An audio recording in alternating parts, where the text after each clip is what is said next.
Hi, எல்லாரும் எப்படி இருக்கீங்க? ஏம்மா நீ போனா போனதா, வந்தா வந்ததா, வாரத்துக்கு 3 வீடியோ போடுற, இல்லைன்னா ஒரே வீடியோ போடுறதுல என்னதாம்மா உன் பிரச்சனைன்னு ஒரு பர்சனல் கமெண்ட் வந்திருந்ததுங்க. அது என்னன்னு தெரியலங்க. இந்த 3 மாசமா என்னை கடவுள் ஹாஸ்பிட்டலுக்கு நேர்ந்து விட்டாராட்டாக்குதுங்க. ஹாஸ்பிட்டல் சூழியே தீர மாட்டேதுங்க. இந்த டைம் ராஜமாதாவோட டர்னுங்க. 2 நாள் அட்மிஷன். இது மன்னவரோட பர்த்டே விளாகுங்க. ஆத்விக் ஸ்கூல் போனதுக்கு அப்புறம் ஹோம் பேக்கிங் மறுபடியும் ஸ்டார்ட் பண்ணிக்கலாம். இந்த 7 மந்த்தா ஸ்டாப் பண்ணி வச்சிருக்கேங்க.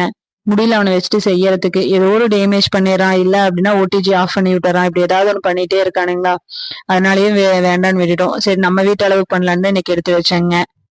2 டின்னா டிவைட் பண்ணி வச்சிட்டேங்க பேட்டரை. ஆத்விக்கு கொஞ்சமா க்ரீம் போட்டுக்கலாம், எங்களுக்கு கொஞ்சம் சேர்த்து வச்சுக்கலாம்னு சொல்லிட்டு. பேட்டரி ரெடி பண்றதுக்கோ ஐசிங் பண்றதுக்குள்ள பெருசா கஷ்டமா தெரியலைங்க. அதெல்லாமே கொஞ்சம் ஈஸியா தான் தெரிஞ்சது. ஆனா நான் ஆசில் போட்டு ஒர்க் பண்ணும்போது ரொம்பவுமே கஷ்டமா இருந்தது. ரொம்ப கேப் ஆனங்காட்டி கையெல்லாம் நடுங்குச்சுங்க. மேக்ஸிமம் வீட்டுக்கு கேக் செஞ்சா பிளைன் ஒயிட்டா தாங்க இருக்கும். கஸ்டமர்ஸ்க்குமே பெருசா கலர்ஸ் எல்லாம் கொடுக்க மாட்டேங்க. மைல்டா கொண்டு போயிடலாம்னு சொல்லி கேட்டு மைல்டாவே கொண்டு போய்க்குவேங்க. பிள்ளையர் அப்பாவுக்கு ஒரு அட்டண்டன்ஸை போட்டு வந்துடுறேன்னு சொல்லிட்டு கிளம்பிட்டாங்க. அப்பா மகனுமே ஈச்சனாரி விநாயகர் கோயில் தான் போயிட்டு வந்தாங்க. காலைக்கு காளான் பிரியாணி தான் செஞ்சிருந்தாங்க.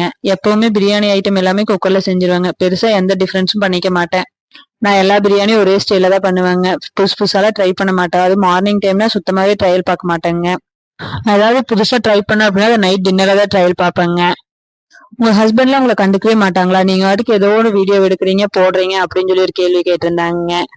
பெருசா வீட்டுல கேள்வி எல்லாம் கேட்க மாட்டாருங்க. உனக்கு என்ன விருப்பமோ அதை செஞ்சுக்கோ அப்படின்ட்டு போயிருவாருங்க. அதே மாதிரி நான் இங்க போறேன் அங்க போறேன்னு சொல்லிட்டு எல்லாம் போக மாட்டேங்க. போயிட்டு வந்ததுக்கு அப்புறம் தான் சொல்லுவாங்க. அதுவும் ஏன் போனேன்னு கேட்கற பழக்கமும் கிடையாதுங்க. அவரை பொறுத்த வரைக்கும் நான் செய்யறது எல்லாமே கரெக்டா இருக்குன்னு ஒரு நம்பிக்கை இருக்குதுங்க. அந்த நம்பிக்கையை எப்பவும் காப்பாற்றணும், அவ்வளவுதாங்க. உங்க வீட்டுல எப்படின்னு கமெண்ட் பண்ணுங்க, நானும் தெரிஞ்சுக்கிறேன். கேக் கட் பண்ணி சாப்பிட்டு ரெஸ்ட் மோடுக்கு போயாச்சுங்க. இன்னொரு விளாக்ல பாக்கலாங்க. பாய்ங்க.